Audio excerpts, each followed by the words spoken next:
Hello friend. Yesterday we have seen some psychometric term like dry air. Dry air means the atmospheric air containing nitrogen, oxygen, and other gases, which is free from the moisture. After that, moisture. Moisture means the air which contains water vapor is called moisture. Saturated air means the air which has absorbed its maximum capacity of vapor और उसके बाद में वो कुछ भी water absorb नहीं कर पाएंगी वो है. Saturated means it has utilizes its all capacity means the air which has absorbed maximum amount of vapor is called saturated air. Because saturated mixture is a mixture of dry air and water vapor in which the percentage is equal to saturation pressure of this is another kind of definition. But in simply the air which cannot absorb water vapor anymore that called saturated air. मतलब जिसने अपनी पूरी capacity जितनी capacity है उतना water vapour utilise किया. Unsaturated means जो अभी भी वाटर वेपर एब्जॉर्ब कर सकता है. Okay. Dew point temperature means we know in moist air water vapor is also there. So when temperature of that air decreases, what will happen? The vapor inside the air start to condense. Okay. Now the temperature at which this condensation of vapor start, that temperature is called dew point temperature. जो सुबह सुबह dew या fog गिरता है, which is nothing but the condensation of water vapor which is present in the air. उसके लिए जो air का जो pressure है वो वाटर वेपर के प्रेशर तक आना चाहिए तभी वो कंडेंसेशन स्टार्ट होता है.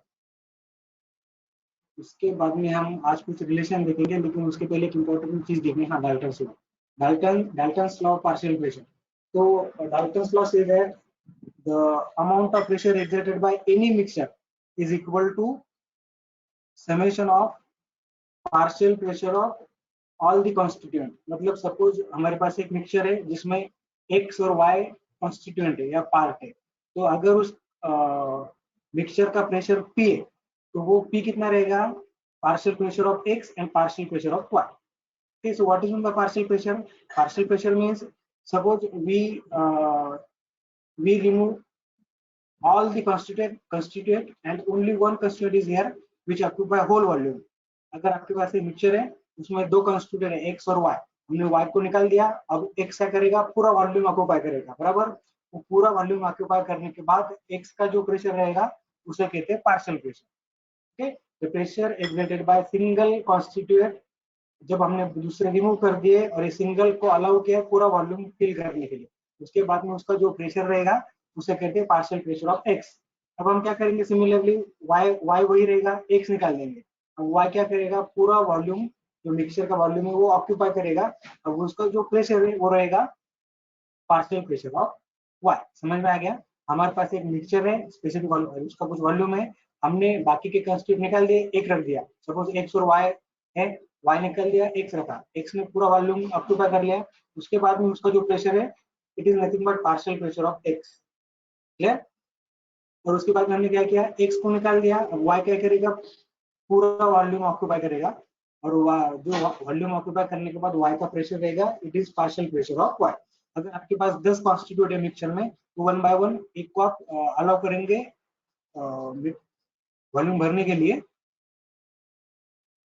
जो उसका प्रेशर रहेगा उसका partial pressure. Means we can say that partial pressure of mixture equals to partial pressure of first plus partial pressure of second plus partial pressure of third plus partial pressure of fourth, so on. जितने constituent जितने part है, मतलब अब air में कैसा है? Moist air में air और वेपर रहती है. बराबर. तो उस मॉइस्ट एयर का प्रेशर कितना रहेगा? Partial pressure of air plus partial pressure of vapour. बराबर. क्लियर? अब दो ही कॉन्स्टिट्यूएंट एयर और वेपर. अगर किसी एक मिक्सचर में तीन कॉन्स्टिट्यूएंट है तो क्या रहेगा?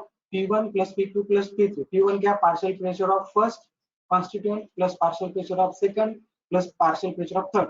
ये तीनों की समीशन क्या रहेगी? Pressure of that mixture according to Dalton's law. ये मैंने आपको कल पढ़ा नहीं था, ये लगेगा आज हमें. तो what is Dalton's law of partial pressure? The total pressure of the mixture of gases is sum of the partial pressure exerted by each gas when it occupies the same volume of mixture at the same temperature of mixture। समझ में आ गया। अब जितने भी suppose mixture में जितने भी gases है वो गैस एक गैस को हम अलाउ करेंगे सब वॉल्यूम भरने के लिए। उसके बाद में उसका जो प्रेशर रहेगा वो पार्शियल प्रेशर, तो summation of that all partial pressure is equal to pressure of that mixture.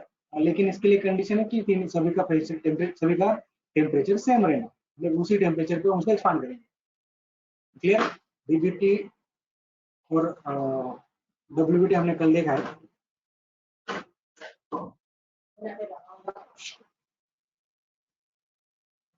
त्यानंतर उसके बाद में हम देखेंगे लिखेंगे हम एब्सोल्यूट ह्यूमिडिटी और स्पेसिफिक ह्यूमिडिटी और humidity ratio। What is meant by humidity?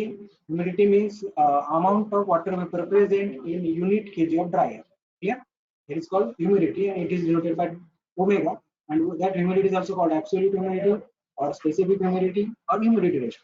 ये तीनों भी एक ही टर्म है। What is meant by specific humidity? The ratio of mass of vapor to the mass of dry air is called absolute humidity। मतलब उस air में कितना water vapour present है ये होगा humidity। So humidity equals to mass of water vapor upon mass of air।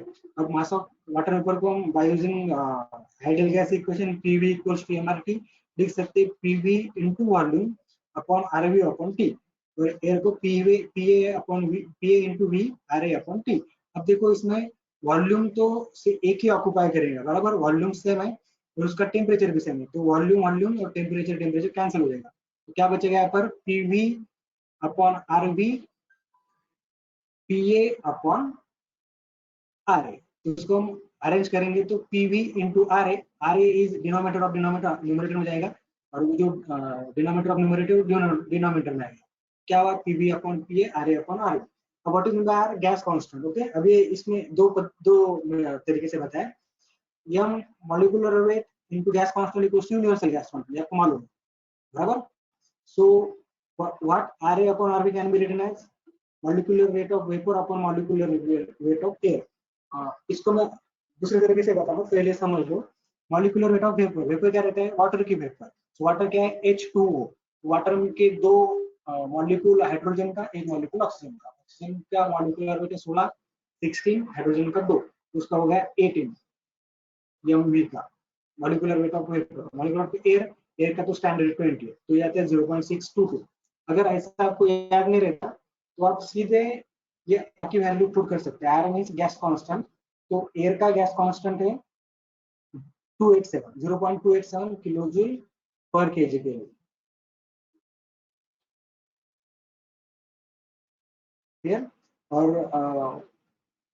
और vapour का है 0.461, ये कितना है 0.461, ये कितना है 0.287, तो ये आता है 0.622। सेम आंसर, आपको जो भी लगे आपको लिख सकते हैं बराबर।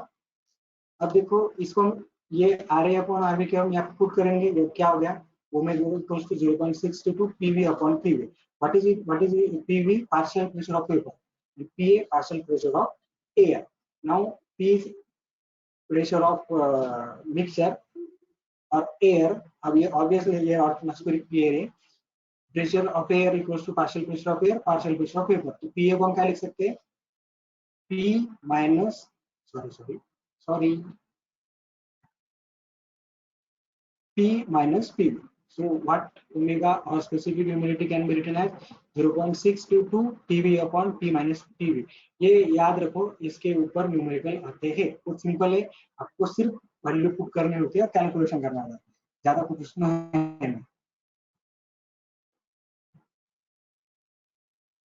ओके, उसके बाद में relative humidity. So what is mean by relative humidity हमने कल देखा। relative humidity it is defined as ratio of partial, ये आपको नई डेफिनेशन है, जो ओरिजिनल डेफिनेशन क्या है, amount of water vapor present in given volume of air to the amount of water vapor present of that air when that air is saturated at same temperature। मतलब air में कितना water vapour है और उसके बाद उसी air को अगर हमने सैचुरेटेड किया तो उसमें कितना वाटर वेपर है, इसका जो रेशियो रहता है इसको हम कहते हैं रिलेटिव ह्यूमिडिटी। मतलब मैं पेन से लिख के देखता हूँ, एक मिनट पूरा वेट करो, पेन लिया मैंने भी। So what is relative humidity, mass of water vapor present in the air upon mass of water vapor present in the saturated air. Okay, so what is it? This is mass of what, mass of vapor in the air. तो उसी air को saturate किया तो कितना मास रहेगा, suppose MS. तो ये हुए हमारे रिलेटिव ह्यूमिडिटी की डेफिनेशन। ओके, अब हम क्या कर सकते हैं, सेम इसको हम क्या लिख सकते हैं, पीवी आरटी यूज करके, पीवी अपॉन आरटी, इसको पीवी अपॉन आरटी बराबर। उसको हमने सिंप्लीफाई किया कि आपको मिलेगा पीवी अपॉन पीजी। आप घर पे करके देखो, जो अब ये दोनों भी वाटर का है तो आर आर और टी कैंसिल हो जाएगा, आपके पास सिर्फ पी रहेगा। ओके, वॉल्यूम सबका सेम है, वे इजी है। ओके, बाय यूजिंग दिस, अब इसको रो में भी कंसीडर करें, इसका पेन की जरूरत नहीं, पेन को मैं दे सकता हूँ। समझ में आ गया ये? अब देखो ये हमने क्या लिखा, PV upon PG.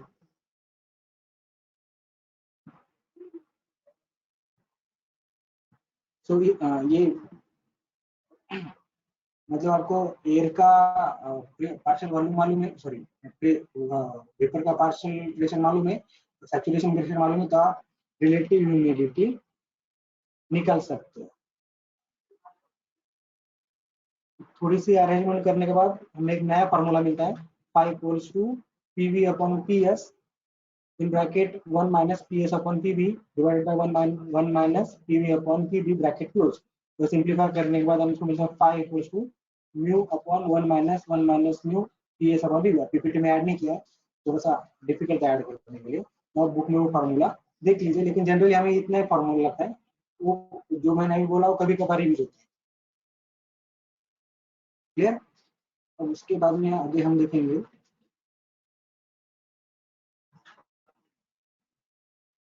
Degree of saturation और सैचुरेशन रेशियो।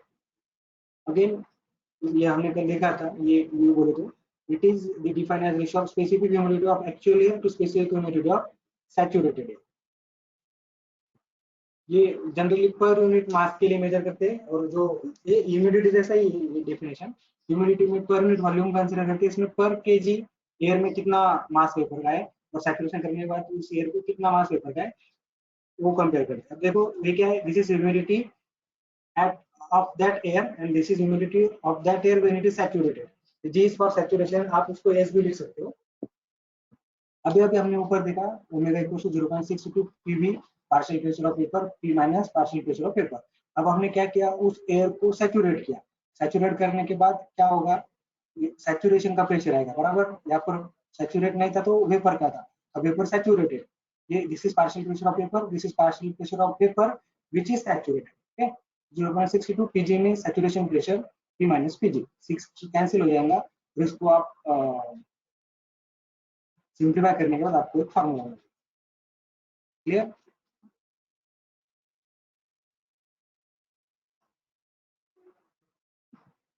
उसके बाद हम देखेंगे कि मॉइस्ट एयर की एंथैल्पी कैसे लिखते हैं। अब moist, what is moist air? It is mixture of dry air and water vapour. Okay, जो वाटर वेपर एब्जॉर्ब किया है एयर में, उसके बाद वो मॉइस्ट बनता है, उसमें एयर रहेगा और वाटर वेपर रहेगा। तो हम उसका उसकी एंथैल्पी कैसे लिख सकते हैं, enthalpy of that moist air equals to enthalpy of air plus enthalpy of vapour. अभी जो वेपर की एंथैल्पी वो पर केजी में रहती है बराबर। अभी 1 केजी तो वेपर रहता नहीं है, वेपर कितना रहता है उसका परसेंटेज मालूम है, omega, amount of mass of water vapour present in the given volume of air. हमारे पास मॉइस्ट एयर का कितना सैंपल है, 1 KG.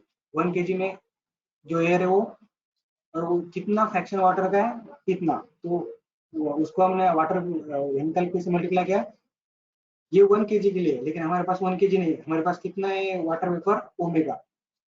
What is omega? Humidity, मतलब गिवन एयर में कितना मास है वेपर का, उस मास को मल्टीप्लाई किया तो जो भी 0.5 0.6 वो हमें उसकी एंथैल्पी मिलेगी। अब देखो एयर की एंथैल्पी हम कैसे निकाल सकते हैं, सीपी इनटू टी। ओके, और इसका मास तो हमने एक लिया है, और ये इसका मास हमने 1 केजी लिया है, और 1 केजी में इतना वाटर वेपर प्रेजेंट है बराबर। ठीक है, अब देखो अगर मॉइस्ट एयर में जो वेपर प्रेजेंट है वो अगर सुपर हीटेड रहे तो उसके लिए क्या है, सुपर हीटेड रहे तो फिर से पेन लेता हूँ बेटा,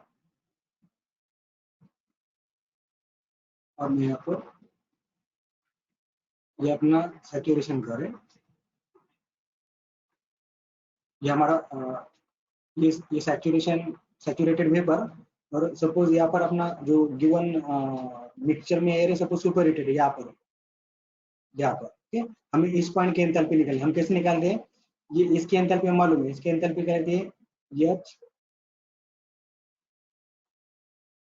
जी बराबर, और इसकी कैसे रहता है Cp into temperature difference, super heated temperature minus saturated temperature ठीक है। अब ये जी कितना है, ये केजी के लिए, लेकिन अपने अपने पास कितना वाटर वेपर है, सिर्फ ओमेगा बराबर। तो H G plus CP of this vapour into dry bulb temperature to dew point temperature, ये क्या होगा, ये ड्यू पॉइंट टेम्परेचर, यहाँ पर कंडेंसेशन स्टार्ट होगा बराबर, और ये ड्राई बल्ब टेम्परेचर, तो dry bulb temperature minus due point temperature, इतना इतना हमने उसको सुपर हीट किया है, और उसका स्पेसिफिक हीट क्या है सीपी। तो ये क्या होगा, अगर वो वेपर सुपर हीटेड है तो उसकी एंथैल्पी ऐसे निकालेंगे बराबर, ये हो गया एच जी और ये हो गया सीपीडीटी, डीटी मतलब ये टेम्परेचर ड्राई बल्ब टेम्परेचर, ये ड्यू पॉइंट टेम्परेचर, इसका डिफरेंस। ओके, समझ में आ गया।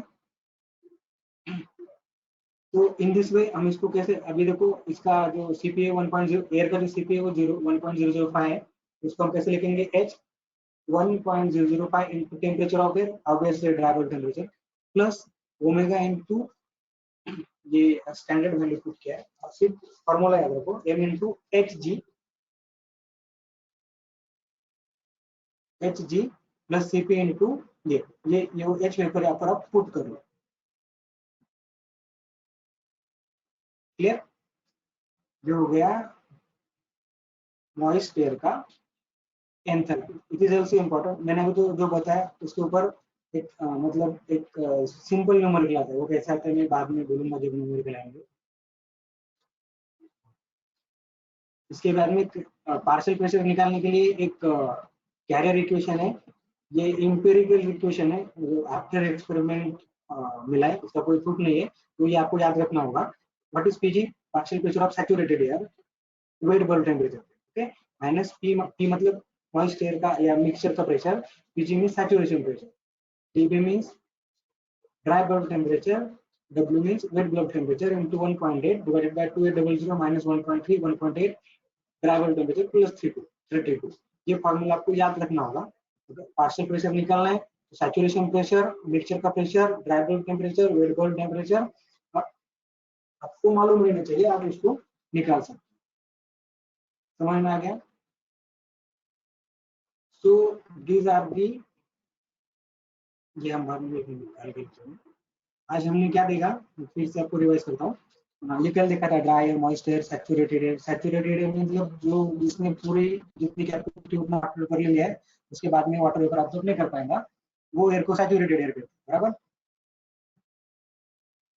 ड्यू पॉइंट टेम्परेचर मतलब एयर का टेम्परेचर हम करते कम करते गए तो क्या होगा, आफ्टर फ्लूड सम टाइम, जैसे हम एयर को कूल करेंगे उसमें जो वाटर वेपर है उसका कंडेंसेशन स्टार्ट होगा, जिस टेम्परेचर पे उसका कंडेंसेशन स्टार्ट होगा वो उस टेम्परेचर को ड्यू पॉइंट टेम्परेचर। अब देखो ये इंपॉर्टेंट है, एब्सोल्यूट ह्यूमिडिटी मैंने आपको अभी एक्सप्लेन किया, it is denoted by, it is nothing but how much amount of water vapour present in their, इसको प्रेजेंट रिप्रेजेंट करते हैं ओमेगा से, उसका फार्मूला ये हो गया एब्सोल्यूट ह्यूमिडिटी है, डालते हैं उसका, मैंने बताया आपको relative humidity PV upon PG, या फिर आइदर ये फार्मूला।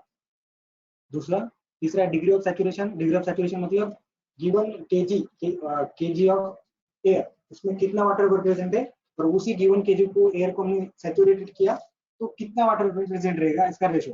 ह्यूमिडिटी जैसा है, लेकिन रिलेटिव ह्यूमिडिटी में क्या करते हैं, यूनिट वॉल्यूम कंसीडर करते हैं, डिग्री ऑफ सैचुरेशन में यूनिट केजी कंसीडर करते हैं, इसका इसका फार्मूला हमें ये मिला बराबर। ये एंथैल्पी और ये पार्शियल प्रेशर। एंथैल्पी में एंथैल्पी कैसे निकालेंगे हम मॉइस्ट एयर की, उसमें ड्राई एयर और वाटर वेपर रहेगा, ड्राई एयर ये ऑलमोस्ट 1 के पास रहते हैं इसलिए इसको फ्रैक्शन से कंसीडर नहीं किया है। तो ओमेगा क्या है कि उसमें कितना 1 kg एयर में कितना वाटर वेपर है बराबर, कितना परसेंट, तो ये हम उसका एंथैल्पी निकाल सकते हैं। अब सुपर हीट रहा तो ऐसा नहीं करेंगे, ये ऐसा जो मैंने आपको बोला, ओके। अब आपको न्यूमेरिकल आएंगे सिंपल, आपको दे रहेगा ड्राइवर टेम्परेचर, वेरिएबल टेम्परेचर, जो लगता है वो, और आपको पूछेंगे find out absolute humidity, relative humidity, degree of saturation, moisture and partial pressure. ये 5 पूछेंगे 10 मार्क के लिए, मतलब ये आएगा 10 या 8 मार्क के लिए, एक एक 2 मार्क के लिए आएंगे। 4 पूछेंगे तो 8 मार्क। मतलब आपको सिर्फ ये फॉर्मूला लिखना है, वैल्यू पुट करना है। मतलब एक ही बिट में 4-5 पूछेंगे तो प्रॉब्लम ज्यादा डिफिकल्ट नहीं रहे। समझ में आ गया? तो ये फॉर्मूले आप कल एक पेज पे लिखे, जब हम न्यूमेरिकल लेंगे तो आपको काम में आएंगे। सिंपल है, आप एक बार बुक में पढ़ लीजिए। ये जो 4-5 चीजें मैंने बताई उसके ऊपर एक न्यूमेरिकल हमेशा रहता है कि डीबीटी देंगे, डब्ल्यूबीटी देंगे, और एक चीज देंगे और आपको पूछेंगे find out absolute humidity, relative humidity, saturation ratio, enthalpy और पार्शियल प्रेशर। आप पूछो 5 पूछेंगे 10 मार्क के लिए, 2 मार्क के लिए क्या है, मतलब आपको क्या करना है, सिंपल फार्मूला लिख के वैल्यू पुट करके कैलकुलेशन करना है। आपको फ्री में 8-10 मार्क मिल जाएंगे अगर आपने अच्छे से दिया तो। और दूसरी बात, ये आगे भी जब आप ये जो हम साइक्रोमेट्रिक चार्ट देखेंगे, साइक्रोमेट्रिक चार्ट, तो यही चीजें का ग्राफिकल रिप्रेजेंटेशन है। जैसे अपना स्टीम टेबल का ग्राफिकल रिप्रेजेंटेशन कैसा मॉड्यूल चार्ट है, वैसा ही ये इन्हीं प्रॉपर्टी का ग्राफिकल प्रेजेंटेशन, मतलब सॉरी साइक्रोमेट्रिक चार्ट, उसके लिए भी आपको इसका नॉलेज लगता है। तो आप आज ये जो मैंने पढ़ा है एक बार बुक में पढ़ लीजिए, जो फॉर्मूले एक साइड में लिख दीजिए, जब हम न्यूमेरिकल लेंगे तो आपके काम में आएंगे। अगर इसके इसके रिगार्डिंग आपको कुछ डाउट है तो आप मुझे व्हाट्सएप पे पूछ सकते हो। बहुत इजी है, कोई मतलब ज्यादा डिफिकल्ट चीज नहीं है, बहुत सिंपल है। इसके ऊपर एक नंबर आता है, बोलता आता है, बहुत सिंपल रहता है। 2-2 मार्क के बीच 4 पूछते हैं, 8 या 10 मार्क, 5 पूछेंगे 10 मार्क के लिए, 4 पूछेंगे 8 मार्क के लिए, और सिंपल है, ज्यादा कुछ डिफिकल्ट नहीं रहता।